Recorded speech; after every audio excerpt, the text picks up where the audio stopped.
Selamat siang, salam sejahtera untuk kita semuanya.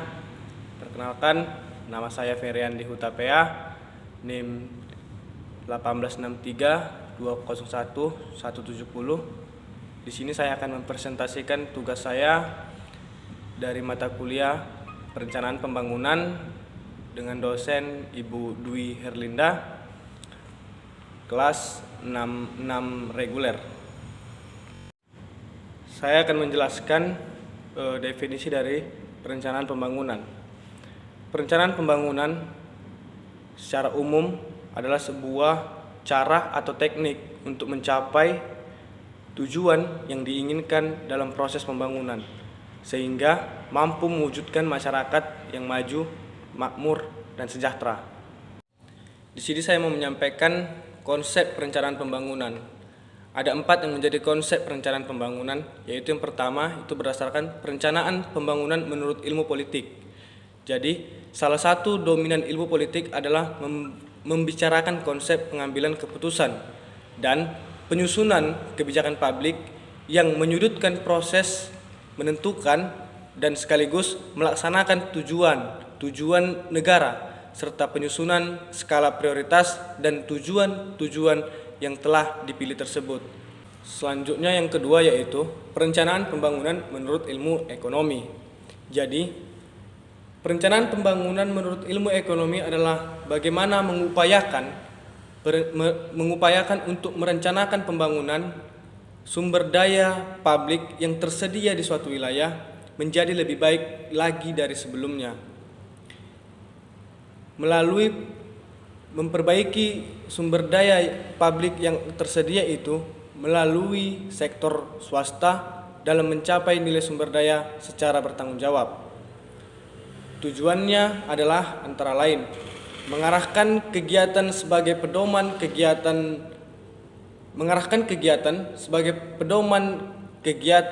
kepada pencapaian tujuan, memperbaiki pembangunan sumber daya publik yang tersedia. Jadi, ada 4 tipe mekanisme perencanaan pembangunan ekonomi wilayah, yaitu yang pertama, melalui proses politik, di mana proses politik merupakan perencanaan ekonomi pembangunan bagian dari visi misi kepala daerah yang terpilih, baik itu kepala daerah di tingkat provinsi maupun di tingkat kabupaten kota. Yang kedua, melalui proses pendekatan teknokrat, itu pendekatan ke pihak perusahaan swasta dengan meminta izin kepada pemerintah daerah untuk merencanakan pembangunan ekonomi, baik itu melalui kegiatan pembangunan antara lain pembangunan pertambangan atau perkebunan maupun perumahan pasar atau kawasan wisata dan lain sebagainya. Yang ketiga itu adalah perencanaan pembangunan ekonomi dengan pendekatan partisipatif. Pemerintah membuka peluang kepada masyarakat untuk ikut serta dalam pemanfaatan sumber daya alam melalui pembinaan dan arahan yang diberikan oleh pemerintah kepada masyarakat. Dan yang terakhir itu adalah perencanaan pembangunan ekonomi. Itu adalah baik perencanaan menurut berdasarkan prinsip top down ataupun bottom up oleh struktur organisasi pemerintah. Apabila dia di tingkat pusat, maka prinsipnya itu adalah top down, dan apabila dia di pemerintah daerah, baik itu pemerintah provinsi, kabupaten dan kota, itu dengan prinsip bottom up. Konsep perencanaan pembangunan yang ketiga yaitu perencanaan pembangunan menurut ilmu administrasi. Jadi, syarat perencanaan menurut ilmu administrasi harus memiliki, mengetahui, dan memperhitungkan. Ada 8 syarat perencanaan menurut ilmu administrasi. Yang pertama, tujuan akhir yang dikehendaki harus jelas. Yang kedua, sasaran-sasaran dan prioritas untuk mewujudkannya. Yang ketiga, jangka waktu untuk mencapai sasaran-sasaran tersebut harus tepat. Yang keempat, masalah yang dihadapi harus bisa diselesaikan. Yang kelima, model atau sumber daya yang akan digunakan serta pengalokasiannya harus jelas. Yang keenam, kebijakan untuk melaksanakannya harus tepat. Yang ketujuh, orang, organisasi, atau badan pelaksanaannya harus lebih progresif. Yang kedelapan adalah bagaimana mekanisme pemantauan, evaluasi, dan pengawasannya harus dilaksanakan. Pada umumnya, perencanaan pembangunan menurut ilmu administrasi yang sering dilakukan oleh negara-negara berkembang yaitu adalah yang pertama, perencanaan proyek demi proyek, baik itu dari pembangunan infrastruktur, kesehatan, pendidikan, dan lain sebagainya. Yang kedua, perencanaan sektoral. Bagaimana perencanaan kebijakan dan kegiatan usaha untuk membangun suatu sektor kegiatan ekonomi tertentu. Yang ketiga, perencanaan investasi menyeluruh sektor publik. Bagaimana pemerintah mendatangkan investor untuk bekerja sama demi pembangunan yang tujuannya adalah untuk pertumbuhan ekonomi negara maupun ekonomi rakyat. Yang terakhir, perencanaan komprehensif meliputi sektor pemerintah dan sektor masyarakat. Artinya, perencanaan komprehensif ini adalah perpaduan antara partisipasi masyarakat dan pemerintah untuk bekerja sama demi kemakmuran, kemajuan, dan kesejahteraan masyarakat. Selanjutnya, konsep perencanaan pembangunan yang keempat yaitu perencanaan pembangunan partisipatif. Perencanaan partisipatif adalah sebuah pendekatan untuk memberikan kesempatan bagi masyarakat terlibat secara langsung dalam proses pengambilan keputusan, baik itu terkait urusan-urusan publik, agar keputusan yang diambil memiliki dasar informasi yang mendekati sempurna dengan tingkat penerimaan masyarakat yang tinggi.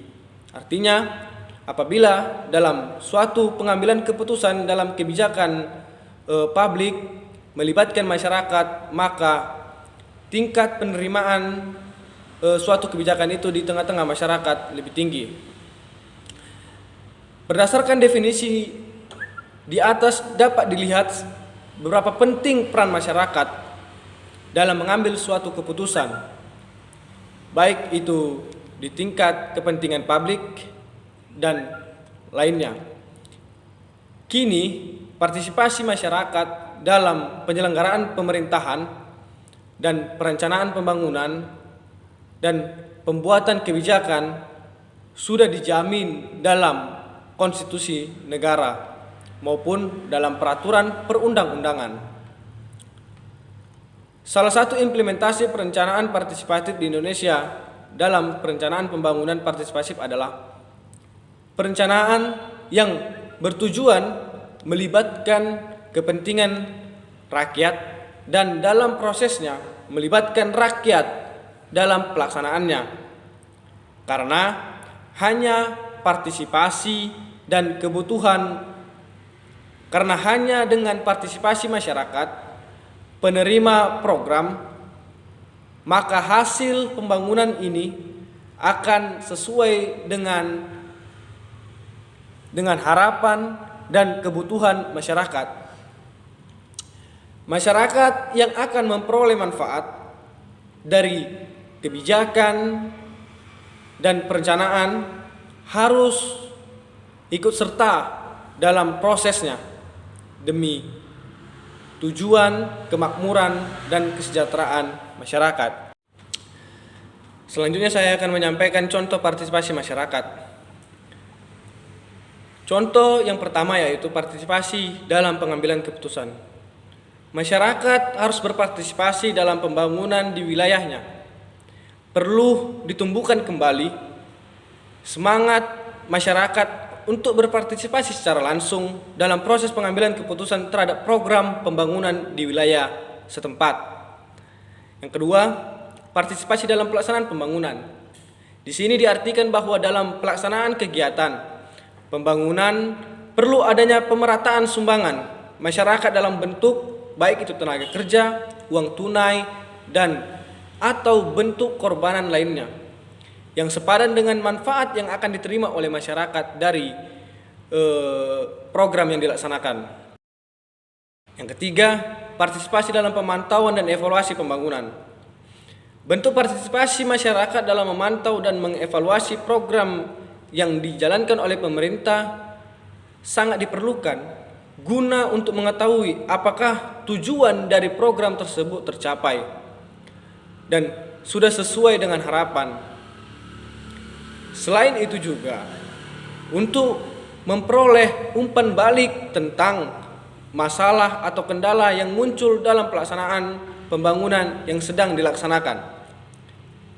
Yang keempat, partisipasi dalam pemanfaatan hasil pembangunan. Saat ini sering sekali masyarakat tidak memahami manfaat dari setiap program pembangunan yang diambil oleh pemerintah, baik itu secara langsung maupun tidak langsung, sehingga hasil pembangunan menjadi sia-sia. Dengan demikian, perlu adanya partisipasi masyarakat dengan kemauan dan keinginan hati secara sukarela untuk memanfaatkan hasil pembangunan. Misalnya yaitu memanfaatkan jembatan penyeberangan jalan dan lain sebagainya. Di sini saya akan menyampaikan permasalahan dalam pembangunan partisipatif. Adanya kemungkinan tidak dapat dihindari adalah pertentangan antar kelompok. Di sini dapat dijelaskan bahwa partisipasi secara langsung dalam perencanaan hanya dapat dilaksanakan dalam masyarakat kecil. Sedangkan untuk masyarakat yang besar sukar dilaksanakan. Namun dapat dilakukan dengan sistem perwakilan. Saat ini yang menjadi permasalahan adalah apakah orang-orang atau perwakilan rakyat yang di pemerintahan benar-benar mewakili warga masyarakat. Itu yang menjadi permasalahan saat ini yang pertama. Selanjutnya, kecenderungan menjadikan warga sebagai objek pembangunan, di mana warga hanya dijadikan pelaksana pembangunan tanpa didorong untuk mengerti dan menyadari permasalahan yang mereka hadapi dan tanpa ditimbulkan keinginan untuk mengatasi suatu masalah yang dihadapi oleh masyarakat. Ini juga menjadi permasalahan dalam pembangunan partisipatif. Dan selanjutnya permasalahannya adalah kurang terkuasainya metode dan teknik partisipasi. Masyarakat kurang menguasai metode dan teknik partisipasi. Yang keempat, budaya atau pantaralisme takut bertindak beda. Budaya pantaralisme atau masyarakat takut bertindak beda. Selanjutnya, apatisme. Akibat masyarakat jarang diajak dan diikut sertakan dalam proses pengambilan suatu kebijakan. Dan yang terakhir, ini adalah permasalahan yang serius gitu. Yaitu tidak adanya trust atau kepercayaan dari masyarakat. Apabila ini sampai terjadi, yaitu namanya trust public, maka kebijakan yang diambil oleh pemerintah itu akan menjadi problem dalam suatu negara, baik itu tingkat daerah, provinsi maupun kabupaten kota. Selanjutnya, model perencanaan bottom up, yaitu pendekatan bottom up adalah perencanaan pembangunan di mana masyarakat lebih harus berperan dalam memberikan gagasan dari awal sampai pelaksanaan dan pengevaluasian suatu program tersebut. Dalam hal ini, pemerintah hanya berperan sebagai fasilitator. Pemerintah hanya berperan sebagai fasilitator pembangunan. Beberapa kelebihan dan kekurangan dari pendekatan ini, saya akan sampaikan kelebihan dan kekurangannya, yaitu kelebihan, saya pertama akan sampaikan kelebihannya. Masyarakat berperan aktif dalam memberikan gagasan dan ide mengenai program yang akan dilaksanakan. Dan juga peran masyarakat lebih dominan dibanding dengan peran pemerintah. Selanjutnya, masyarakat mengetahui dengan detail pelaksanaan pembangunan dari awal hingga pengevaluasian program tersebut. Dan juga ada kelemahan dari model bottom up ini, yaitu peran pemerintah tidak begitu optimal dan cenderung hanya menjadi penonton permasalahan dan partisipasi atau membiarkan masyarakat untuk bekerja sendiri atau dengan pendekatan. Selanjutnya, sering terjadi kesalahpahaman antara masyarakat dengan pemerintah karena adanya perbedaan suatu pandangan program dari pemerintah desa dan yaitu hasil Wiradesa pembangunan dengan belum memberikan tentu peluang baik usaha dikarenakan tingkat yaitu pusat ternak ikan lele. pendidikan pegawai cenderung Pelaksanaannya lebih tinggi belum dibandingkan maksimal dan hasilnya di belum tingkat sesuai dengan daerah. yang diharapkan.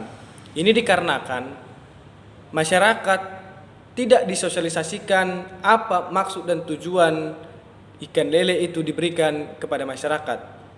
Masyarakat hanya dikasih suatu lahan usaha dan tanpa harus mengetahui apa maksud dan tujuan dari yang diberikan oleh pemerintah kepada masyarakat tersebut. Artinya, dalam memberikan suatu program kepada masyarakat, masyarakat juga harus mengetahui dan dijelaskan apa maksud dan tujuannya agar masyarakat tidak ambigu. Dan apabila masyarakat sudah mengerti dan mengetahui maksud dan tujuan dari program tersebut, saya yakin dan percaya program tersebut akan berjalan dengan baik dan pertumbuhan pembangunan ekonomi di tingkat masyarakat kecil atau desa itu akan menjadi lebih baik. Saya rasa inti yang dapat saya sampaikan berdasarkan tugas yang saya buat. Lebih dan kurang saya mohon maaf. Saya pribadi Feryandi Hutapea mengucapkan terima kasih untuk kita semua.